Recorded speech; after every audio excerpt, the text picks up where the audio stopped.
ಅದು ಮುಂದೆ ಏನಾಯಿತು ಅಂತ ಮತ್ತೆ ನೋಡೋಣ. ಈಗ ಇನ್ನೂ ಒಂದು ಮುಖ ನೋಡಬೇಕು ನಾವು. ಏನು ಅಂದರೆ, ಈ ಕಥೆಯಲ್ಲಿ ಅನೇಕ ಮುಖಗಳಿವೆ.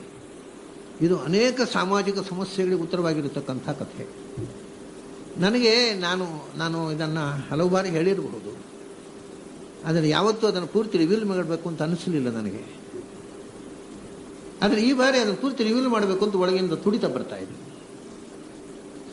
ಆದರೆ ಇನ್ನೂ ಮುಖಗಳಿವೆ ಅದಕ್ಕೆ. ಇನ್ನೂ ಮುಖಗಳು ಅಂದರೆ, ಹೌದಪ್ಪ ಇವನೇನೋ ಉದ್ಧಾರ ಆದ, ಅವ್ರ ಗತಿ ಏನು, ಆ ಹುಡುಗಿಯ ಗತಿ ಏನು, ಅವಳು ಸುದ್ದಿಯೇ ಇಲ್ವಲ್ಲ, ಅವಳು ಮದುವೆ ಮಾಡಿಕೊಂಡು ಗಂಡನ್ನು ಕಳ್ಕೊಂಡು ಇಡೀ ಜೀವನ ಅವಳು ಏನಾದ್ಲು, ಆ ಹುಡುಗಿಯನ್ನು ಬೀದಿಪಾಲು ಮಾಡಿದಂಥ ಪಾತಕ ಇವನು ಪಶ್ಚಾತ್ತಾಪಟ್ಟುಗಳೇ ಹೋಗಿಬಿಡುತ್ತಾ, ಆ ತಂದೆ ತಾಯಿ ಏನಾದರು ಹೋಗ್ಕೊಳ್ಳಿ, ಇವನು ಕಟ್ಟಿಕೊಂಡು ಈ 88 ವರ್ಷ ಸಂಸಾರ ಮಾಡಿದಂಥ ವೇಶ್ಯೆ ಏನಾದ್ಲು, ಅವನ ಮಕ್ಕಳು. ಇದರ ಬಗ್ಗೆ ಈ ಕಥೆ ಓದುವವರು ಯಾರು ಯೋಚನೆ ಮಾಡೋದೇ ಇಲ್ಲ.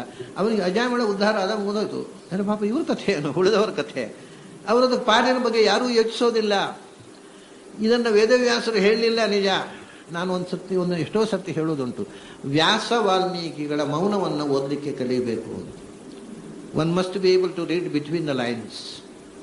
2 ಸಾಲುಗಳನ್ನು ಓದ್ತೇವೆ, ಅದರ ಮಧ್ಯದ ಮೌನವನ್ನು ಓದಲಿಕ್ಕೆ ಕಲಿಯಬೇಕು. ಇದ್ರ ಎಲ್ಲ ಸಜೆಷನ್ಸು ವ್ಯಾಸರು ಕೊಟ್ಟಿದ್ದಾರೆ ನೋಡಿ. ಅಲ್ಲಿ ಆ ಅನಾಥರು ಅಂತ ಹೇಳುವಾಗ, ತಾನೊಬ್ಬನೇ ಮಗ, ಬೇರೆ ಬಂಧು ಬಾಂಧವರು ಇಲ್ಲ, ಅಂತಹ ತಂದೆ ಅಂತ ಎಲ್ಲೋ ಒಂದೊಂದು ಶಬ್ದಗಳಿಂದ ಇಡೀ ಒಂದು ವ್ಯಕ್ತಿ ಚಿತ್ರಣ ಕೊಟ್ಟು ಬಿಡ್ತಾರೆ ವ್ಯಾಸರು. ಆ ಹುಡುಗಿಯನ್ನ ಅವನು ಒಂದು ಶಬ್ದದಿಂದ ಹೇಳಿಬಿಟ್ಟ, ಅವನು ಬಾಲಾಂ ಸತೀಂ ಅಂತ. ಅವಳು ಬಾಲ್ಯದಲ್ಲಿ ನನ್ನನ್ನು ನಂಬಿ ಬಂದಂತಹ ಪತಿವ್ರತೆ, ನಾನು ಅವಳಿಗೆ ಅನ್ಯಾಯ ಮಾಡಿದೆ. ಅವನಿಗೆ ಒಂದು ವಿಷಯ ಏನು ಗೊತ್ತುಂಟ, ಒಬ್ಬ ಮನುಷ್ಯ ಮಾಡುವಂಥ ತಪ್ಪಿನಲ್ಲಿ 2 ಮುಖಗಳಿವೆ. ಒಂದು ತಪ್ಪಿನ ಹಿಂದೆ ಅದರಿಂದ ಒಂದು ಒಳ್ಳೆಯದಿರುತ್ತೆ, ಒಂದು ಕೆಟ್ಟದ್ದಿರುತ್ತೆ. ಪ್ರತಿಯೊಂದು ಕ್ರಿಯೆ ಹಿಂದೆ 2 ಮುಖಗಳಿರ್ತವೆ.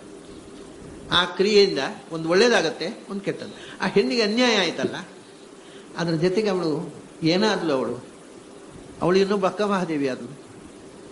ಅವಳು ಎಂದೂ ಕೂಡ ಅದನ್ನು ಹಚ್ಚಿಕೊಳ್ಳದೆ, ಇವನು ಭಗವಂತನ ಬಗ್ಗೆ ನೆನಪಾಗಲಿಕ್ಕೆ 88 ವರ್ಷ ಹಿಡೀತಲ್ಲ, ಅವಳು ಅವಾಗಲೇ ಭಗವತ್ ಚಿತ್ತ ಆಗಿಬಿಟ್ಲು.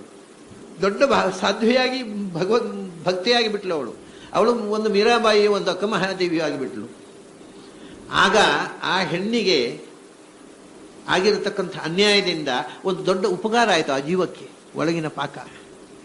ಇವನು ಆ ಹೆಣ್ಣನ್ನು ಬಿಟ್ಟದ್ರಿಂದ ಪಾಪ ಅಷ್ಟೇ ಅಲ್ಲ, ಆ ಹೆಣ್ಣಿಗೆ ಭಗವಂತನ ಚಿಂತನೆ ಬರಲಿಕ್ಕೆ ಇವನೇ ಕಾರಣ ಆದ.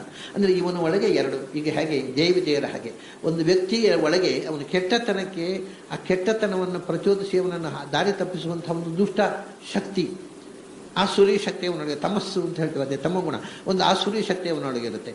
ಒಳ್ಳೆಯದನ್ನು ಮಾಡಿಸುವಂಥ ಇವನ ಸ್ವರೂಪವೇ ಸಾತ್ವಿಕ. ಇವನ ಸ್ವರೂಪ ಸಾತ್ವಿಕ, ಒಂದು ಆಸುರಿ ಶಕ್ತಿ ಅವನನ್ನು ದಾರಿ ತಪ್ಪಿಸಿ 88 ವರ್ಷ ಎಲ್ಲೆಲ್ಲಿಗೋ ಕೊಂಡು ಹೋಯಿತು. ಈ ಹೆಣ್ಣಿಗೆ ಕೊಟ್ಟ ಕಷ್ಟದ ಪಾಪ ಉಂಟಲ್ಲ, ಅದು ಆ ಅಸುರಿ ಶಕ್ತಿಗೆ ಹೋಯ್ತು, ಇವನಿಗೆ ಬರಲಿಲ್ಲ. ಆ ಹೆಣ್ಣು ಅದು 20 ವರ್ಷದಲ್ಲೇ ಭಗವಂತನ ಸ್ಮರಣೆಯಿಂದ ದೊಡ್ಡ ಸಾಧ್ವಿಯಾಗಿ, ದೊಡ್ಡ ಭಗವದ್ಭಕ್ತಿಯಾಗಿ, ಹೆಳವನಕಟ್ಟೆ ಗಿರಿಯಮ್ಮನೋ ಮೀರಾಬಾಯಿಯೋ ಏನೋ ಆದ್ಲಲ್ವಾ, ಆ ಪುಣ್ಯ ಇವನಿಗೆ ಬಂತು. ಇದೆಲ್ಲ ಒಳಗಿನ ಸುಪ್ತ ಪ್ರಜ್ಞೆಯ ಕಾರ್ಯಕ್ರಮಗಳು. ಆ ತಂದೆ ತಾಯಿಗೆ ನನ್ನ ಮಗ ಅಂತ ಸಾಯೋ ತನಕ ಮೋಹ ಮಮತೆಯಿಂದ ಹಾಡು ಬೀಳ್ತಿದ್ರು. ಅವನು ನನ್ನ ಮಗನೇ ಅಲ್ಲ ಅಂತ ತಿಳ್ಕೊಳ್ತೇನೆ ಅಂತ ಕೂತ್ಬಿಟ್ರು ಅವರು. ಮಕ್ಕಳ ಮೋಹದಿಂದ ಕಳಚಿಕೊಂಡು ಅವರ ಜೀವನ ಉದ್ಧಾರ ಆಯಿತು. ಹಾಗಾಗಿ ಒಂದು ಕ್ರಿಯೆಯಿಂದ ಅನ್ಯಾಯ ಆಗತ್ತೆ, ಅದರ ಜೊತೆಗೆ ಒಳ್ಳೇದಾಗತ್ತೆ. ಇದು ಹೀಗಿದೆ. ರಾಮನನ್ನು ಕಾಡಿ ಕಳಿಸ್ಬೇಕು ಅಂತ ಮಂಥರೆ ಪಿತೂರಿ ಮಾಡಿದ್ದರಿಂದ ರಾಮನಿಗೆ ಪಟ್ಟಾಭಿಷೇಕ ತಕ್ವಿತ್ತು, ಹೌದು. ಆದರೆ ಅನೇಕ ಜನ ಋಷಿಗಳಿಗೆ ಉದ್ಧಾರ ಆದರು. ಅವರು ರಾಮದರ್ಶನ ಆಯಿತು, ರಾವಣ ಸಂಹಾರ ಆಯಿತು.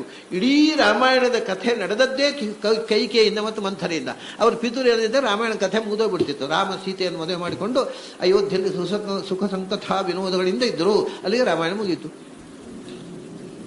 ರಾಮಾಯಣ ಬೆಳೆದದ್ದೇ ಮಂಥರೆಯಿಂದ, ಕೈಕೆಯಿಂದ. ಅಂದರೆ ಒಂದು ಬ್ಯಾಡ್ ಕ್ಯಾರೆಕ್ಟರ್ನ ಹಿಂದೆ ಕೂಡ ಒಂದು ಡಿವೈನ್ ಪರ್ಪಸ್ ಇರುತ್ತಲ್ಲ. ಹಾಗೆ ಇವನು ಮಾಡಿರ್ತಕ್ಕಂಥ ಅವರ ತ್ಯಾಗದಿಂದ ಅವರು ಪಕ್ವವಾಗಿ ಅವರು ಉದ್ಧಾರ ಆಗಿಬಿಟ್ರು ಇಬ್ಬರು. ಅವರು ಉದ್ಧಾರದ ಕಥೆ ಬಿಡಿ, ಆಶ್ಚರ್ಯ ಏನು ಗೊತ್ತುಂಟ, ಇವನಿಗೆ 88 ವರ್ಷ ಹಿಡಿದದ್ದು ಉದ್ಧಾರ ಆಗ್ಲಿಕ್ಕೆ. ಅವರೆಲ್ಲ ಉದ್ಧಾರ ಆದ್ರೆ ಆ ಹುಡುಗಿ ಚಿಕ್ಕ ವಯಸ್ಸಿನಲ್ಲೇ ವಿರಕ್ತಿಯಿಂದ ಸಾಧ್ವಿಯಾಗಿ ಕೊನೆ ತನಕ ಭಗವದ್ಭಕ್ತಿಯಾಗಿ ಮಹಾಮಹಿಳೆಯಾಗಿ ಹೋದ್ಲು. ಅಪ್ಪ ಅಮ್ಮ ಮಕ್ಕಳ ಚಿಂತೆ ಬಿಟ್ಟು ಅವರ ದೇವರ ಧ್ಯಾನದಲ್ಲಿ ಅವರು ಉದ್ಧಾರ ಆದರು. ಈ ಹುಡುಗಿ ಇವಳು ದಿನಕ್ಕೊಬ್ಬ ಗಂಡನ ಜೊತೆಗೆ ಸಂಸಾರ ಮಾಡ್ತಾ ಇದ್ದವಳು ಇವನನ್ನು ಮದುವೆ ಮಾಡಿಕೊಂಡ ಮೇಲೆ ಕೊನೆ ತನಕ ಇವನ ಜೊತೆಗೆ ನಿಂತಲಲ್ಲ, ಅವಳು ಆವಾಗಲೇ ಚೇಂಜ್ ಆದ್ಲು. ಅದು ಯೋಚನೆ ಮಾಡಿ. ದಿನಕ್ಕೊಬ್ಬ ಗಂಡನ ಜೊತೆಗೆ ದುಡ್ಡಿಗೋಸ್ಕರ ಮಲಗುತ್ತಾ ಇದ್ದ ಹೆಣ್ಣು ಅವಳು ಇವನನ್ನು ಮದುವೆ ಆದ ಮೇಲೆ ಕೊನೆಯ ತನಕ ಇವನ ಜೊತೆಗೆ ಅನ್ಯೋನ್ಯವಾಗಿ ಬಹಳ ಪ್ರಾಮಾಣಿಕವಾಗಿ ಬದುಕಿದ್ಲು. ಅವಳು ಇವನಿಂದ ಸಾಧ್ಯ ಆಗಿಬಿಟ್ಲು. ಇವನು ಹಾಳಾದ, ಆದರೆ ಅವಳು ಒಳ್ಳೆಯದಾದ್ಲು. ಹೀಗೆ ಎಲ್ಲರಿಗೂ ಒಳ್ಳೇದಾಯ್ತು ಇವನು ಹಾದಿ ತಪ್ಪಿದ್ದು. ಇದನ್ನು ಯಾರೂ ಗುರುತಿಸುವುದಿಲ್ಲ. ಎಲ್ಲರಿಗೂ ಅವಳು ಕೊನೆಯವರೆಗೆ ಇವನಿಗೆ ಪ್ರಾಮಾಣಿಕವಾಗಿ ಇವನ ಜೊತೆಗೆ ಸಂಸಾರ ಮಾಡಿದ್ಲು. ಹಾಗಾದರೆ ಇವನು ಸತ್ತ ಮೇಲೆ ಅವಳಿಗೂ 80ನೇ ಶಾಂತಿ ಅಂತೂ ಆಗಿರುತ್ತೆ, ಉಗ್ರರಥ ಎಲ್ಲ ಮುಗಿದಿರುತ್ತೆ. ಆಮೇಲೆ ಅವಳು ದೊಡ್ಡ ಪಿಂಗಳೆ, ಹಾಗೆ ಪಿಂಗಳೆ ಕಥೆ ಬರುತ್ತಲ್ಲ, ವೇಷಿ. ಅವಳು ವೇಷಿಯಾಗಿ ಪ್ರತಿದಿನ ಗಿರಾಕಿಗಳಿಗೋಸ್ಕರ ಬಾಗಿಲು ತೆರೆದು ಕಾಯ್ತಾ ಇದ್ದವಳು ಕೊನೆಗೆ ಭಗವದ್ಭಕ್ತಳಾಗಿ ಬಿಡಲಿಲ್ವಾ? ಭಗವದ್ಭಕ್ತಳಾಗಿ ಏನಾಯಿತು?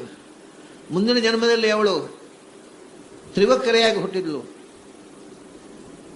ಗಂಧ ತರತಕ್ಕಂಥ ಕುಬ್ಜೆಯಾಗಿ, ಕಂಸನ ದಾಸಿಯಾಗಿ. ಎಂಥ ದೊಡ್ಡ ಅನುಗ್ರಹ ಆಯಿತು! ಕೃಷ್ಣ ಅವಳ ಗೂನು ಬೆನ್ನನ್ನು ನೆಟ್ಟಗೆ ಮಾಡಿದ. ನೆಟ್ಟಗೆ ಮಾಡಿದ ಕೂಡಲೇ ಅವಳು ಚೆಲುವೆಯಾದ ಹೆಣ್ಣಾದ್ಲು. ಒಂದೇ ಒಂದು ಸಂಗತಿ ಎಂದರೆ ಯಾವ ಗಂಡು ಅವಳನ್ನ ಕಣ್ಣೆತ್ತಿ ನೋಡ್ತಿರ್ಲಿಲ್ಲ. ಯಾಕೆಂದ್ರೆ ಗೂನು ಬೆನ್ನವಳು ಅಂತ ಅಸಹ್ಯ, ಬರೀ ಗಂಧ ತೇಯುವುದಷ್ಟೇ ಅವಳ ಕೆಲಸ. ಆದರೆ ಆ ಸೌಗಂಧ್ಯವನ್ನು ಇನ್ನೊಬ್ಬರ ಬದುಕಿಗೆ ಅವಳ ತನ್ನ ಬದುಕಿನಿಂದ ಕೊಡುವುದು ಅವಳಿಂದ ಆಗಲಿಲ್ಲ. ಆಗ ಕೃಷ್ಣ ಬೆನ್ನು ನೆಟ್ಟಗೆ ಮಾಡಿದಾಗ ತಿರುಗಿ ನಿಂತ, ಕೃಷ್ಣ ನೀನು ನನ್ನ ಮನೆಗೆ ಬರಬೇಕು, ನೀನು ನನಗೆ ಬೇಕು ಅಂದ್ಲು. ಬರ್ತೀನಿ ಇಂದ ಕೃಷ್ಣ. ಅವಳ ಬದುಕಿನಲ್ಲಿ ಗಂಡಿನ ಒಂದು ಸಂಪರ್ಕದ ಸುಖವನ್ನೇ ಕಾಣದ ಹೆಣ್ಣಿಗೆ ಕೃಷ್ಣ ಅವಳ ಮನೆಗೆ ಹೋಗಿ ಅವಳಿಗೆ ಒಬ್ಬ ಮಗ ಹುಟ್ಟಿದ. ಅವನೇ ವಿಶೋಕ, ಅವನೇ ಭೀಮನ ಸಾರಥಿ. ಹೀಗೆ ಒಂದು ನೋವು ಎಂಥದೋ ಒಂದು ಪುಣ್ಯವನ್ನು ಕೊಡುತ್ತೆ, ಎಂಥದೋ ಒಂದು ಫಲವನ್ನು ಕೊಟ್ಟುಬಿಡುತ್ತೆ. ಹಾಗೆ ಅವಳು ಇವನನ್ನು ಜೊತೆಗೆ ಸಂಸಾರ ಮಾಡಿದಂದಿನಿಂದ ಸಾಧ್ವಿಯಾಗಿ ಬಿಟ್ಲು. ತನ್ನ ವೃತ್ತಿಯನ್ನೇ ಬಿಟ್ಟುಬಿಟ್ಲು, ವೇಶ್ಯಾವೃತ್ತಿಯನ್ನು ಬಿಟ್ಲು. ಇವನ ಜೊತೆಗೆ ಪ್ರಾಮಾಣಿಕವಾಗಿ ಬದುಕಿದ್ಲು. ಆಮೇಲೆ 88 ವರ್ಷ ಇವನ ಜೊತೆಗಿದ್ದವಳು ಆಮೇಲೆ ಹಾಳಾಗುವ ಸಂಭವ ಏನೂ ಇಲ್ಲ. ಅವಳು ಇವನಿಂದ ಪ್ರಭಾವಿತಳಾಗಿ ಖಂಡಿತವಾಗಿ ಭಗವದ್ಭಕ್ತಳಾಗ್ತಾಳೆ. ಅವಳ ಮಕ್ಕಳು, ಇವನು ಸುಪ್ತ ಪ್ರಜ್ಞೆ ಒಳ್ಳೆ ಹುಡುಗನ ಮಕ್ಕಳು. ಆ ಮಕ್ಕಳು ಕೂಡ ನಾರಾಯಣ ಅಂತ ಹೆಸರಿತಕ್ಕಂಥ, ಅಂದರೆ ಒಂದು ದೃಷ್ಟಿಯಿಂದ ಇವನು 88 ವರ್ಷದ ಪಾಪ ಜೀವನದಿಂದ ಇಡೀ ಅಷ್ಟೂ ಮಂದಿ ಉದ್ಧಾರ ಆದರು. ಇವನು ನಿರ್ಧಾರವಾಗಿ ಉದ್ಧಾರ ಆದ. ಅವ್ರನ್ನೆಲ್ಲ ಉದ್ಧಾರ ಮಾಡಿ ಇವನು ಉದ್ಧಾರ ಆದ.